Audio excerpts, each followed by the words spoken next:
listening to Live and Loud with the Lord, Nelson that is. Check out every episode. Big things coming, great things coming.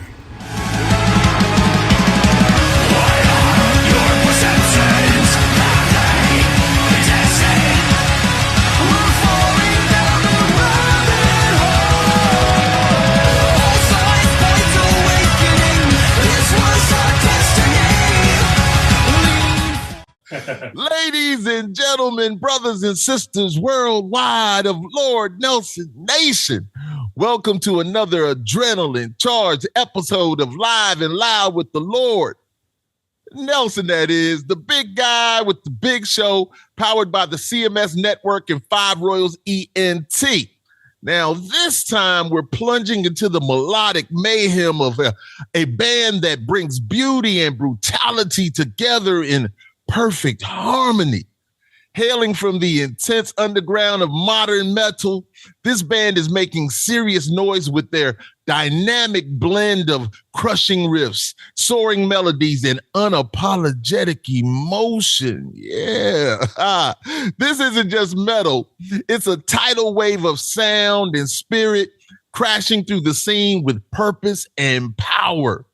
So prepare yourself for a deep dive into the minds and music of a band that refuses to play it safe.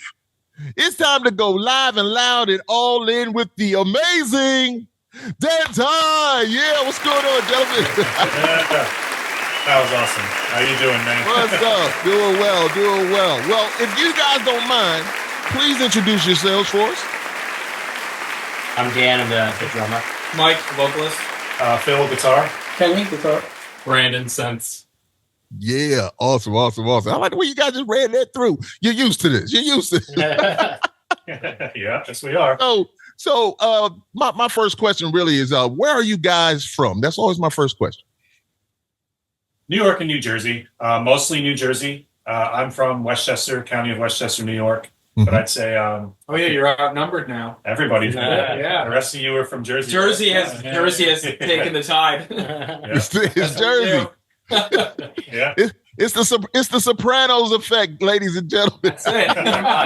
Yeah. Hey, one of my favorite shows, man. I can't lie to you, man. I watch. Love it. I love the Sopranos. So anytime I talk to anybody from New Jersey, man, I'm always going to reference that. Man. Oh yeah. Oh yeah. So forgive me for that. So what's the best thing about being from there? There's a little bit of everything. Any culture you can imagine. Any bagels. Yeah, bagels, pizza, pizza bagels. Pizza bagel. We have everything. We've got the beach. We have one of the tallest roller coasters, fastest in the world. You know what I mean? We have literally, I heard that a lot of people who move away from New Jersey end up coming back. It's one of those places people talk hella shit about it, but like you probably haven't lived here. Right. Kind of thing.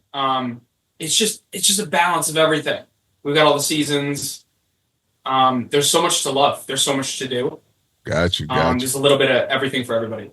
Indeed. Jersey, man. Yeah. You said bagels. I had a couple bagels earlier, so I feel you on that one, man. From where? Good. You know, I'm down south, so you know, even though we have bagels down here, it's not the same. It's not They're bringing the New York water down. I hear that's a secret. And that's what they say, but you know, I'd rather have a bagel than a biscuit, man. I'm not a biscuit guy. It's all right. I'd rather have a bagel, man. Just who I am. Now, so as teens, what was the music scene like in your world, and what genre of music spoke to you like no other? Well, as a teen, it was all Offspring and bands like that, Alice in Chains, at least for me. Yeah, we're like there's definitely overlap between all of us, but then there's specific unique things for everyone. Like, each of you guys could share a little bit. Oh, yeah, I mean, thrash metal to me in high school. Yeah, I want to know what all of you guys, each one of you can speak on it, not unless one of you just want to speak about it, but you're different dudes. So I always feel like you guys, probably like certain things that some of the others might not listen to as much. So, I like to know about the genres and things like that. I do. Oh, for sure. Yeah. For me, yeah, thrash, like Kenny said, punk, and like Dan said, yeah, the Offspring, old school, the Offspring, old school Green Day. Mm-hmm. I used to skateboard a lot too. This was a very punk rock. You got my friends would bring their boombox and just be blasting like MXPX and like bands of that nature. Right. And a lot of my friends got me into that. You know, I skated with a lot of friends. They had the Liberty spikes, the glued hair, and like all the craziness. And so I got myself into that scene. And I started off with punk rock. And to me, I'm like, this is awesome. Like, this is so cool. And everyone is so cool who listens to this music. Yeah. And we're all hanging out. But then, eventually later on, I graduated to heavier stuff. I started listening to the first like metalcore band I listened to was As I Lay Dying. And that kind of changed my perspective on the music I was listening to. And I'm like, punk is great. But I'm like, wow, what is this? And then I started listening to metalcore, melodic death metal style music. Awesome. Yeah. It's kind of the same for me. I grew up listening to like Blink-182 and like 90s pop rock. And then, graduated into punk and then into thrash and heavy metal and just in general. And then really the metalcore and the melodic death metal were really what resonated with me the most too. Just the melodic riffs, the mix of the harsh vocals, the clean vocals, best of both worlds. When you love all music, it's like, well, how do you leave something out? So it was the same for me too. Exactly. How about you guys? Mine's basically the same thing, but then you add in just anything that Boys was to EDM. Men. Yeah, Oh, right. hell yeah. Backstreet Boys, yeah, we got to cover EDM. somewhere, right? Men to boys. Yeah, we'll cover that. Backstreet's back. And Kill the Noise. Kill the Noise was definitely one. Of course, I got into the whole like Skrillex. Oh, yeah, generation. Skrillex, yeah. Everybody got into that. As soon as I heard that, I was like, oh, I'm going to make myself some dubstep, man. I'm going to try that. Right. Tried a little bit of that out, and then I was like, all right, that's all right. We're playing that one a little bit. Oh, yeah. Awesome. So is the music scene where you're from, is it greater than, less than, or equal to what it used to be when you guys were really first getting into it? It's different. Yeah. I think from multiple perspectives. When you're a teen, all your friends are around and everyone still lives by you. So like you have that collective camaraderie and stuff. Mhm. And then later, it's multiple support groups. It's fans, it's friends, family, who will hang out. And yeah, it's just, as you grow older, like you just see different faces. That's it. That's the way I describe it. Got you. And then 'cause you grow as an artist. Yeah. You know? I'll get to that a little later though, because I would ask you that also about you growing and stuff. But so when you look back at the early days of wanting to be a musician, what event, instrument, person, or persons inspired you to dive into the deep end of the pool to make you really want to be a musician? Metallica. Yeah. Metallica? Same thing. Yeah. Same thing. First Yeah. band, yeah. That's probably James one- Hetfield in the band. That's probably like one of the biggest bands that we all share is Metallica. I agree with that. Yeah. My first band I was ever in high school, I was 14. I was a lead singer and the rhythm guitar player for a Metallica tribute band or cover band. But, Metallica. so- I mean, that's Definitely, yeah. thing. Yeah. Mm-hmm. that's a big one there, man.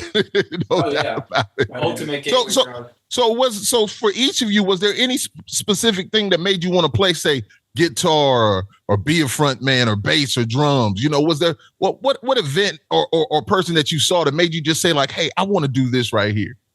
Tom DeLonge from Blink. Yeah. Yeah, it's got to be. I mean, he was like, James Hetfield kind of thing. Mhm. Plays and sings. He looked cool. He was just dick and fart jokes all day long. That's us. Like under everything, the whole, atmospheric thing. Like you've got 5 idiots, 6 idiots, depending on who's with us at the time, Yeah. Right. Yeah. who just love making great music, but also love just making jokes and making Awesome. people laugh. Awesome. Mhm. So it's a definite team. So how important is the team to you guys, man, to make this thing work well? Yeah, it's pretty important. We all have different things we need to do. It's good to have different personalities as well in the band, and there's people with different perspectives on, hey, especially with writing as well. I mean, I've usually been the main writer of the songs and all the songs, but Brandon here is really like a lot of the bass elements and a lot of the synth elements, like that's all him. That had nothing to do with me. And I used to write a lot of that stuff in our album, our first full album we did, The Rabbit Hole. A lot of the synth stuff I did, and so did Sean and Dylan Worrell. They were our producers, and they added a lot of the synth stuff. But then with Brandon here, he had a whole new perspective on that. And I'm like, this is great. Like, this is awesome. And then Kenny here, he shreds, he absolutely shreds. And, we're happy to have him. And, he's one of the newest. He is the newest. I am the newest member. So basically, less than 2 years ago. Yeah. So, he's adding stuff too. I mean, we do have some new songs that are going to be coming out, in the near future. And, he ripped a nice solo on there, and we're looking forward for everyone to hear that. And so we all, Mike, with your lyrics and everything, like try to just go above and beyond. Mm-hmm. A lot of time it's like, how am I even going to perform this live? And sometimes it just falls into place. We figure it out. Gotcha. We try to do so much, especially you're right. There's so many layers to the songs and the stuff we write, because we have so many ideas. It's like, this is a great idea. All right, we're keeping it. This is also a great idea. All right, we're keeping that. But it's like, all right, well, when we do this live, how are we doing this? That's kind of one of the things we have now, where it's like, who can do backup vocals? I want this vocal to shine, but I still have to do the main part. So there are little obstacles here and there, because we want to have our live show. We want to sound, we don't want to be exactly perfectly sound like we're the CD or the MP3. Right. We want to give a little bit of extra flavor and a different flavor when we're on stage. But, we try to figure that out and balance everything out all between all of us. So, yeah. Indeed. No, I understand that very much so. So were a lot of your peers like friends? Do you have a lot of your other friends that were in the bands like you guys were, or artists like you guys are? Like friends we grew up with, part of this band. Yeah, friends you grew up with. Oh yeah. Well, hey, I mean, Glenn. I grew up with Glenn. He was in the band at one point. I went to school with him my whole life. Shout out to you, Glenn. He's actually stopping over my place tomorrow. I'm borrowing his guitar. Because we're going to be hitting up Japan in about a week and a half from now. Yeah, so, I'm going to ask you about that a little later. No doubt. Exactly. Yeah. Not to throw it out earlier in the interview here, but yeah. It's love. Glenn was one of the first people in the band. Me and Mike formed the band here, and then good friend I grew up with, Glenn. He joined in, and so there were. Trying to think. It's funny because there were a lot of parallels before we even met.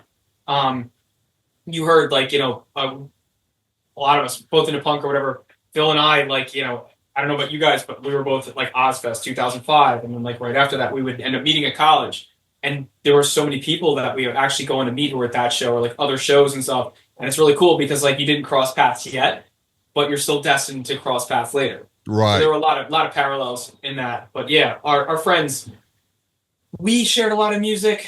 Or at least for me personally, I discovered bands and I shared them with my friends, and then it was, mutual love back and forth. And you just then you had all this amazing music to listen to among your friends group. You could all sing together. You know what I mean? That's a big thing in punk that I love it so much personally, at least, is the camaraderie of it. Right. My one friend, Paul, we sang We Are 138 by the Misfits. That was his voicemail. Mm-hmm. We just someone picked up a bass and the rest of us just sang it. And that was his voicemail for years. Got you. No doubt, man. Love. Yeah. Absolutely. So you were just speaking about a little bit about other members, and I'm sure you've had, lineup changes. Okay, but who's the architect or architects of Deadtide? Us. Yeah, Phil and I. It started with Mike and I here. We met at Iona College in New Rochelle, and I had a YouTube. I made a YouTube channel in 2006. Right, 2006, man. You guys been we're OGs, bro. Yeah, that's it. Baby YouTube, man. 20 years this year, right? Wow. 20 years. Crazy. Yeah. So I started just individually, doing little guitar riffs online for people to see on YouTube, and all of a sudden I'm getting thousands of views, and I'm really this is kind of cool. People actually enjoy these little rinky dink riffs I'm doing. Okay, awesome. And then Mike he's like, hey, we go to the same college. He found me on Facebook. He's like, I see your YouTube videos. We go to the same college. Let's jam. Bring over your guitar. And that's literally just hit it off. That's how this whole. You can find our first riff that we wrote together. Oh yeah, it's still on YouTube. Yeah, and it's just it's really good. It's got a little bit of a kill switch engage vibe to it. Mm-hmm. Was it drop C at the time? Yeah, everything was drop C when we started. Yeah, so awesome. Graduated to drop B now. Yeah. So. Awesome. So in the beginning, did you have a laid out plan, a sound, or specific visuals for the band, or were you just doing your best to get in where you fit in at the time? A mix. Like, we knew that we wanted to play melodic death metal and metalcore influenced metal. At first, it was like, how close you could get to sounding like your influences. And then with time, like, the other stuff would fall into place where you start to develop your own sound, which was the ultimate goal. Right. I had a lot of really crazy ideas that I'm not going to share quite yet. That when was it? It must have been 2009, where I'm like, I had all these crazy grandiose visions and stuff. I'm like, how can we do this? How can we accomplish this? And like, slowly but surely, we're adding those pieces to it. And it's just kind of become the thing of this band, is like, how do we outdo ourselves like over and over again, kind of thing. Right. On whatever budget we can sustain. And just keep bringing bigger and better things to people who want to hear it and see it too. There's a lot of visual to it. No, that's awesome, man, because you guys are creative, and just listening to you, the fact that you allow each other the freedom to be you and bring ideas to the band to create that great sound and do what you do, man. So I once again, that's an awesome thing, man. It really is. So what is it about being in a band that intoxicates you guys? So many aspects of it. I think the one thing that people don't understand at its core is that it is therapy.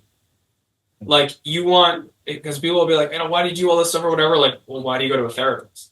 Right. Like, you just let it all bleed out on stage, and it is just the most cathartic. Like, if you've never screamed before, like really screamed, like intense, like the head high you get from it, or doing high vocals. Yeah. Personally, for me, like, it's just, you get this head high that is just unbelievable. And then you're performing for people. It's this love exchange between you and the crowd, back and forth the whole time. I tell people all the time, I'm like, listen, if you ever get the chance to do live band karaoke, go do it. You want to see what it's really like? You have that opportunity now. Right. To be alive. If you don't play an instrument. Yeah. But how do you guys feel? Like, what gets you going with your instruments? Yeah, the same thing as being on that stage, especially with like guys who can like really bring it at their instrument, like these guys especially. Like that to me is like, I played in a lot of bands, a lot of cover bands, a lot of original bands, and to me it's always just about the energy of the band. To me, that still is the most important thing. Yeah. Yeah, there's nothing like being on that stage and having people know your songs and singing along with you, man, and just getting into it. And that's why I asked about, what's intoxicating for you, because man, I'm telling you, music is my drug, man. And just the fact that you guys have so many, the genres that you have. And I've mentioned this many times before in conversations with guests. Quincy Jones always said you grab 10 things from 10 bands or artists that you love. And once you grab those 10 things, you'll have your own specific sound and doing your own thing. And you guys, you have those elements of whatever, but you guys have your sound, which is just next level nice, as I like to say. So no. So it's really cool, man. It really, really is. So we were just kind of talking about it. What do you enjoy more, the creating or performing? I'd say, it's kind of a healthy mix of both, I would say. Creating is great because you're sitting there, at least me, I'm sitting there with my guitar and I'm just like, I write something and I'm like, just immediately I'm like, dude, hit the record button. You saved that a million times, back that up. I'm going to build on this. And like, it's such a good feeling. And then like you said before, there's nothing better than being on stage and people vibing to things that were in your head. They were in your head. And then you're throwing it out there on stage and you're seeing people like they get it.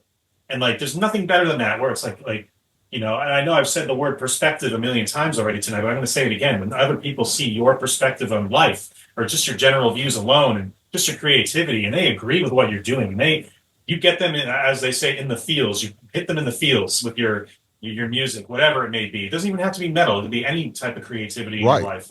There's nothing better than that. It's the best. You're raising the vibes. It's so good. Yeah, it's such a great feeling. That's our goal. Yeah. So, yeah, we're always looking for, every time we go on stage, I used to be nervous. Like, I was like, oh my God, like this people could be watching me. Like, what if I mess up? What if this happens? Now I'm just like, I can't wait until they hear the melodies. I can't wait until they hear this song. You know, our third song we're playing, like that's like, I can't wait till we're doing that. And like, they're going to see the faces on the crowd, you know, like it's great. So it's so exciting. No doubt, man. So this is what I say also. I always say that people always say that, you know, you get in the moment but I'm like, no, we as creatives, as artists, we are the moment, and the fans become a part of our moment. They become a part of who we are and what we're doing. So it's like, enjoy what we're doing. And when that happens and everybody is as one, moving as one, man, there's nothing better than that, man. It's just a great feeling. Man, I actually got goosebumps when you were talking about it. Just, you know, just thinking about being on stage and looking at the fans, man. So once again, man, you guys got it, man. You know what's going on. It's a beautiful thing, man. It really is. I say that a lot. It's a beautiful thing. I really mean it. So what has been the most difficult aspect of being a musician so far to you?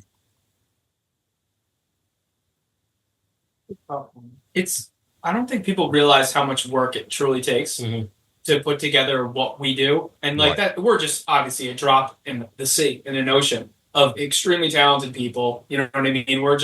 We love what we do, but people don't see behind the scenes, you know, literally the blood, sweat, and tears that go into giving the world a piece of love, you know, that's like, it's bigger than all of us kind of thing. Yeah. And I think that's really that most of the times people are very supportive, but sometimes like people just like, you see people who are hypercritical online. We dealt with that in early YouTube. Now they go to bat for us and the people get crushed in the comments. Yeah. You know what I mean? So it's like, I hope that inspires other people to go and put their stuff out there and that they don't get discouraged from doing it. Would be something like that.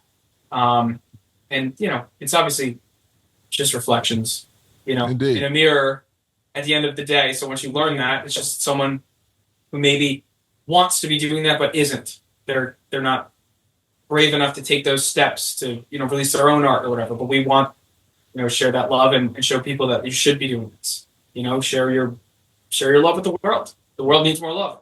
World needs more love, man. I always say that, man. I say that at the end of every show. More love, less hate. But now, I love when I'm having conversations and you kind of like roll right into, just lets me know that the conversation is good. And you roll right into the next thing I want to ask you. So what do you guys believe is the responsibility of an artist today? Is it just to entertain or to inspire thought, dialogue, and change? How do you guys feel about that? Tough, because, you know, we fully believe in authenticity and freedom of speech. Yeah.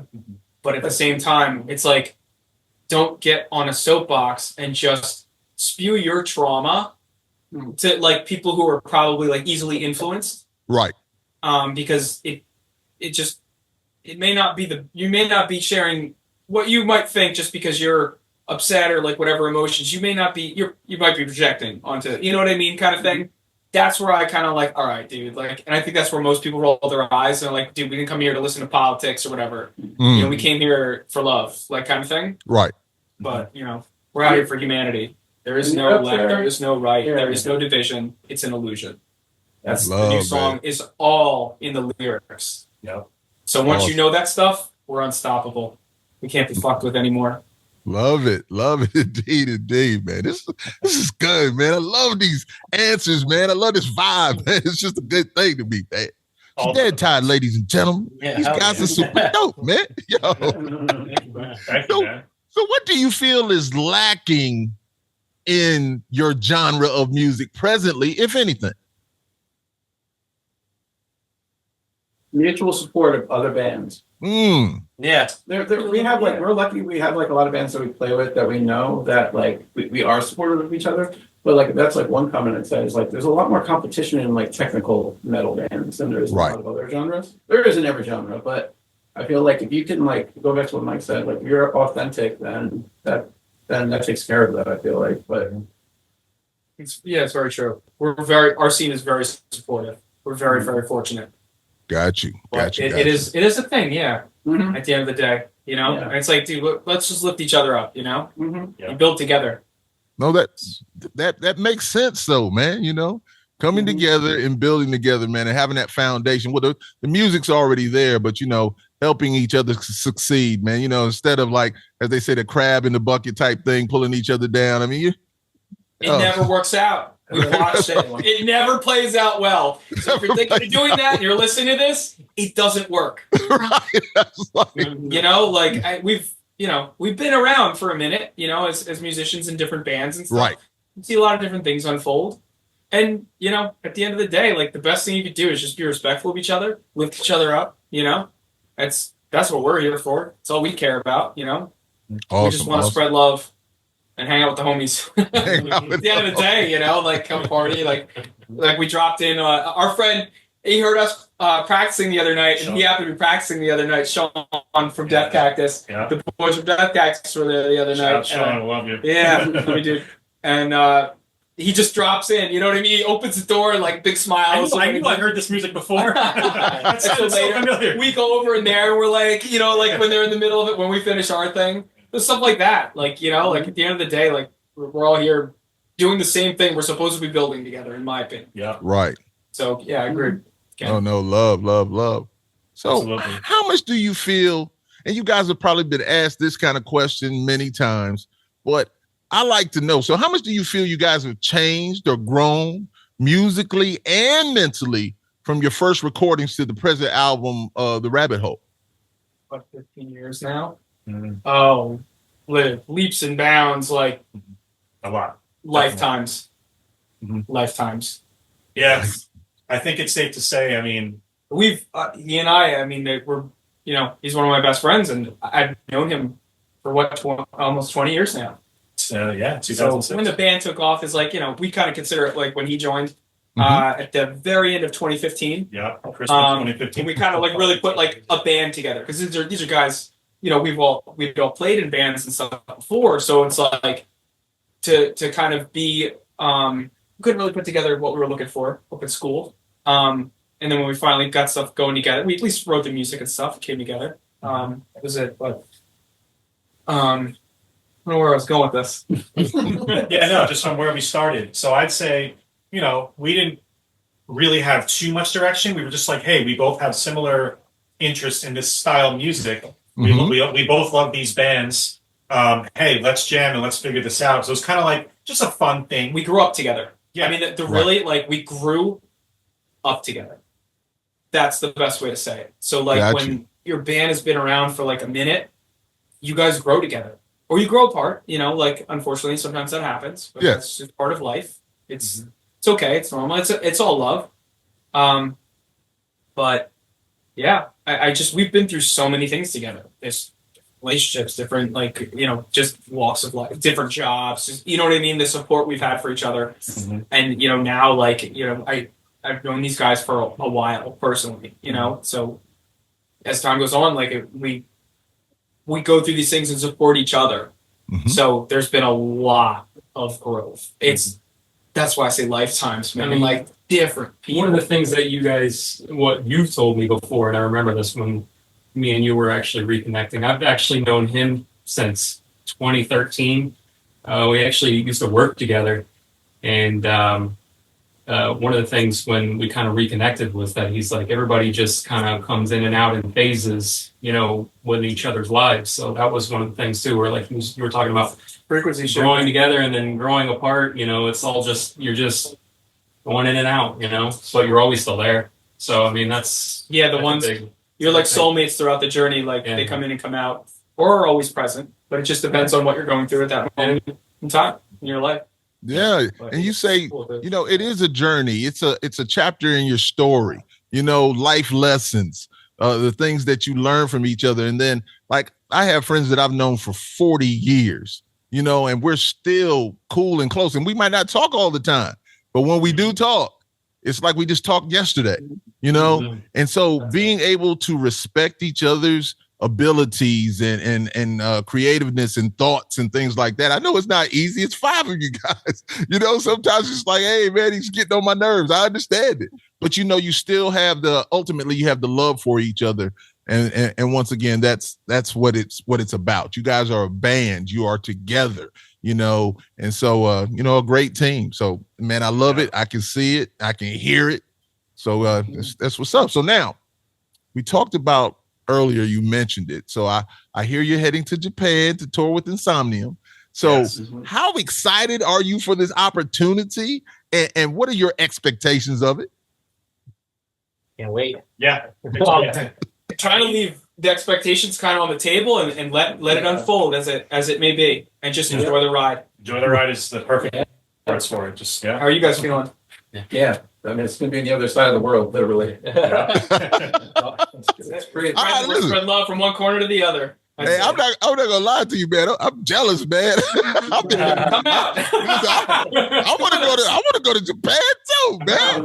When I was with Stuck Mojo, we went to Russia, which was amazing. It was amazing. Wow. There's What was that like? no doubt about it. Russia, listen. Yeah. Yeah. I've heard so many things how different it is. No, but let me say this. It's been a few years now, but it really wasn't that different. It was like the way they dressed, the way they acted. I mean, listen, we here in the United States, man, a lot of people want to be like us. And so everything that they had going on was amazing. Just like, I was like, it felt like we were here. Now they were when we got to the airport, we were like really quiet. You know how when we get in our airports, you like hear people talking and all things like that? They were just really quiet. It was like, it was eerie. It was eerie. Wow. Damn, I kind of want to hang out there. But I'm telling you, it was an amazing, amazing, amazing time that we had there. And Japan, man. I'm very visual, and it's just like, wow. Just like, I want to hang out with you guys, man. Let me be a roadie or something. You're Come with us, man. You're Anytime. welcome to come with us. We got room in our suitcase. We're gonna have to pack a big one for the wardrobe. Yeah. No, but also I'm excited for you guys, man. No doubt. And just like you say, you leave the expectations on the table and just let it happen. And I know you're going to enjoy yourself, man. Just being that open with it, man. So it's going to be marvelous. And I know you guys, just looking at your stage presence and the things that you guys do on stage and how you perform, they're going to enjoy you. So that's truly, truly a great thing. So now, what can we expect from Deadtide for the remainder of 2025? New shit. Yeah. Like, oh man. Oh. Yeah. We were like, whoa, we did this for the rabbit hole. Uh-huh. And now it's like, the new single, man. We just can't wait for everyone to hear it. We're playing for the first time in Japan. Yeah. And it's pretty epic. It's called the Battle for New Earth. Yeah. No one knows that yet, so here's an exclusive. The Battle for New Earth. Okay. Yeah, So that's the new single, or is that a new album? New single. New single. New single, okay. I haven't decided on the album title yet. Okay. So we're still kind of like all the the moving parts, getting that together. But Got you. we're moving as we can, as everything is falling into place. No Which doubt. is kind of how we go. Sometimes, a lot of the time, you just find out that you just can't force it. Right. So we just we just kind of move with the punches, and we just allow it to unfold. We get a little frustrated sometimes that it feels like it's slow, but it seems like a lot of it is divine timing for us. So do we have a time when you guys are going to release this new single? This new amazing single. Bro, we try this so many times. The music video is being worked on Okay. by let's go down in Yeah. in Georgia. Yeah. Digital Thunderdome. Scott Hansen in a out Worked with everyone. Lithonia. How do you even say it? Lithonia? He's Lithonia? Uh-huh. Yeah. Yeah, Lithonia. Yeah, okay. I said it. I didn't want to. No, let me say, I believe that is, my children and my sister. I have a few friends. I have many people live in Atlanta. So, but I remember a good friend of mine. I think he says this. I don't know, man. He might say it a little weird. I don't know if it's Lithonia is one of those. Well, that's what I said. He said Lithonia, and then I said Lithonia. I'm like, I swear I heard it both ways while we're down there. I've heard it both ways. I really have. I have to ask. Yeah. Tomato, So. Yeah. But I know exactly what you're talking about, though. So what's the company that's doing the video down there? Digital Thunderdome. Digital Thunderdome. Okay, got you. That's Scott Hansen. Scott Hansen, yeah. Scott Hansen. Man, why does that sound familiar to me? The only way I could liken him, he's almost like he's like a Spielberg of heavy metal. He's really done everyone's music videos. Mm-hmm. Yeah, he's very chill. Incredibly talented. Very chill, dude. Really too. cool Very warehouse. nice. Very accommodating. All kinds of like he sounds couple familiar 12-foot to me. skeletons, and like a different room, like a medical operating table room, Right. an asylum room. Like he just has this really cool setup down there. Got you. And he was just working with Shaq, who's a New Jersey native. Right. Yeah, he's a Newark guy. Yes, indeed. And listen, 100%. So, quick thing. My son won a contest to fly out to L.A. for Shaquille many years ago now. And they flew us out to L.A. and we hung out with Shaq in Malibu, and it was a basketball thing because my wife and my kids, they play basketball and stuff like that. Not me. I'm a music guy, but they flew us out there. And then another guy that I grew up with, I'm a military kid, my boy Dion, he and Shaq are best friends. So they were over in Germany. A small world. Yeah. And Shaq came out here. They invited me to a show out here that Shaq was doing, DJing, man. We had a great time. Anyway, it was unbelievable. So that's so cool. What's it like? Yeah, indeed. Listen, I've had a great life so far. All the I always say all the bad things that have happened were just, once again, life lessons. How would you know good things are good if you didn't have bad things? So, you just go through it, man. And so anyway, this question right here, and I want you guys to kind of get on your soapbox, and I kind of want you to talk that talk and let it out. And so what makes Deadtide a must watch and listen? There's a little bit of everything for everyone, I'd say. All the elements. Yeah, there are people who say like, I don't even like metal, but you guys like, which is really cool to hear because it's like, I mean, you make believers out of non-believers. I mean, right. You know what I mean? Like to awaken someone like that is pretty cool. Well, I remember I invited 2 coworkers to a show, and they definitely don't like metal. 2 older women, and they showed up, and they're like, it actually wasn't like hot too. We weren't expecting that. It wasn't that bad. But the funny thing is, before we went on, there was a chick band. She started screaming. They were like, they had deer in the headlights. So what the hell is this? What do we think ourselves into? But then when we went on, they were like, oh, it was really good. So which is a huge compliment to us. Like I think it's really cool. Just making believers out of people who are just like they don't understand what screaming is or whatever. Because even at the end of the day, if it's not really your thing. I like to liken it to when you're an artist, at least the elements and the concepts that I'm talking about in lyrics. I mean, if I didn't use the whole palette, what kind of a painter would I be? Right, like that. And you guys said, they're awakened. I like that. They're awakened. Yeah, we're looking to do that more than one way. Right, and when you do something like that, that's when you know that you have something. You really do. And see, you guys also have that melodic part in there also. So it's going to appeal to many people. So yes, indeed, you guys have that. And I will say when we did a tour with Volbeat, and Volbeat was amazing. So cool. Every show was sold out. But by that third song, everybody was there to see Volbeat. Of course, we had Stuck Mojo fans out there also, no doubt. But by that third song that we did, it was the awakening. They were like, right. Okay, these guys are pretty good. Oh, yeah. And when you see that and have that, man, no, it's a great thing. So those 2 young ladies are, they're fans forever now. So, that's a beautiful thing. Indeed. So my last question always is, what was the last song you guys listened to? Oh man, what was just on there's a Kentucky Derby party outside that we thought about setting up in the middle of it. We're like, well, we'll really make this interesting. Brandon's like, let's just set up out here. I'm like, done, let's do it. But he had already done everything. He's always so responsible on top of all the tech stuff. Supertramp, the logical song. That was on that side. Yeah. That's what it was. Okay. Yeah. And then Huey Lewis. Huey Lewis was the first show I ever went to when I was 4 years old. It was a Huey Lewis show. What was that? Loner of the Lonely Heart? Was that the song? Yeah. That's the only one I remember. It was like the other day. And all I could think of was like American's like. Did you say Owner of a Lonely Heart? Yeah, because they were playing some classic rock music outside. Let me go ahead and tell you something, man. That is one of the. Man, I love that song. Yeah, that song is good. Every day I used to come from school, it was like it was on MTV, and I loved the video. It was just so different. Man, anyway, I'm sorry. That's how music plays. That's the point of music, Yeah. right? Yeah. It takes you No, back. that was awesome. I love that song. It's an amazing Well, song. well, whenever I hear it, I just think of running over people in GTA. It's on the radio. It's like We all have different perspectives. Like, there you go. That's what it is. Yes. I didn't think of that one. It's like running down people, like shoot people with guns. Oh my Yeah. goodness, man. Listen, man. You dudes are awesome. I really, really appreciate you. I'm looking forward to the new single.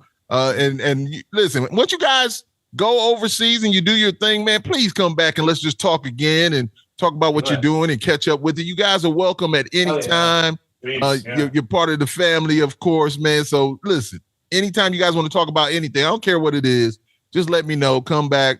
We'll talk. We'll have a good time, have a good conversation. And right now, the floor is yours. Please give, my listeners and followers all of your get in touch and support information.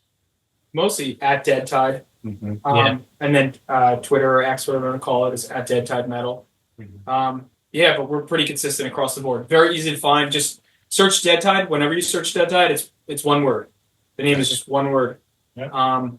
And you'll be able to find us. Check us out on Spotify. Yes. Yes. Yeah. Add us to your playlists on YouTube, Spotify, and everything. We're pretty much Instagram. everywhere. Yeah. SoundCloud. Even TikTok. Yeah, we're on TikTok. I do some funny things on there. Grinder, That's it. We have a random band out there. Just be like, listen to us, please. Come on, guys. I thought this was a dating website. Only bands. Yeah, pretty much. OnlyFans. Yeah, We OnlyFans. actually- There we go. We did make one. We do have an OnlyFans. At Deadtide, yeah.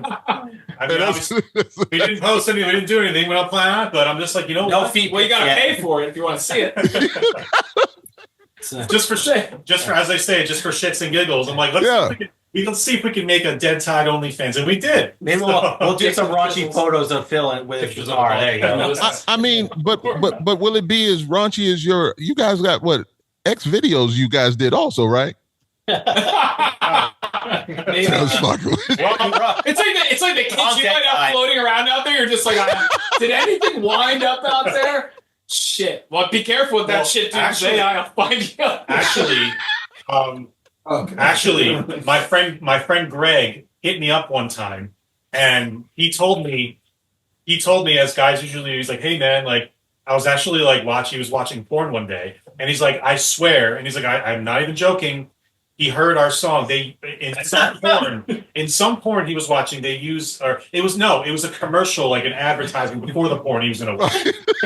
And he said they had your song "Begin the Dream." So somebody used our song "Begin the Dream" in an ad before a porno that my friend was watching.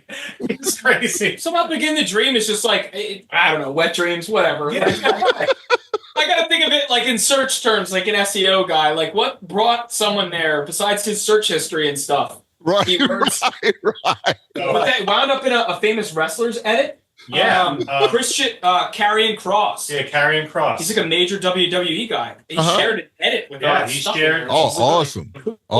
Awesome. Hey, once again, it lets you guys, it just lets you know, man. Just let you know about the greatness that you guys have, man. Listen, once again, just congratulations on all of the success and continued success for you, man. And I really appreciate you guys, man. I really, really do. Thank you. Thank you for having me. Thank you so much. Of course, of course. So, ladies Have a and great- gentlemen, you've just been a witness to another Live and Loud with the Lord exclusive. Yes, indeed.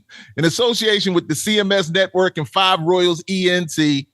Thank you for taking the time to spend some time with the Lord Nelson, that is, the big guy with the big show where we keep it live and loud for the world to hear.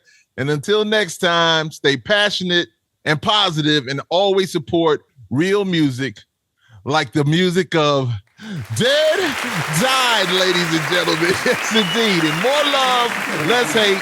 And you guys be good. Thank you guys so much, man. I really appreciate you. Thank you so much, man. Thank you.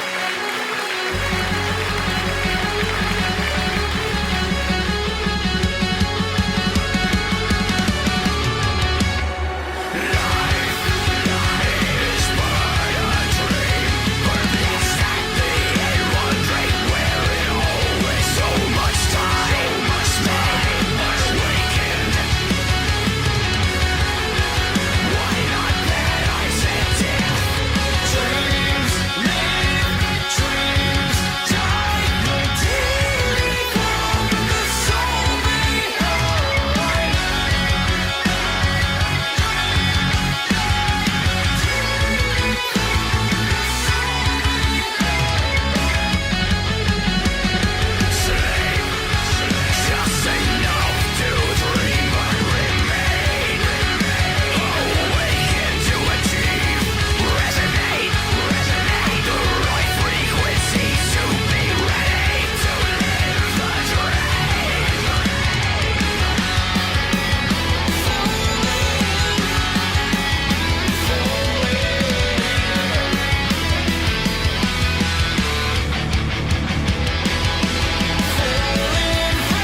You're listening to Live and Loud with the Lord. And Nelson, that is.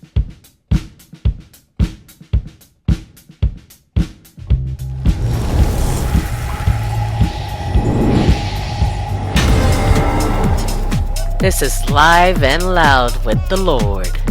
Nelson, that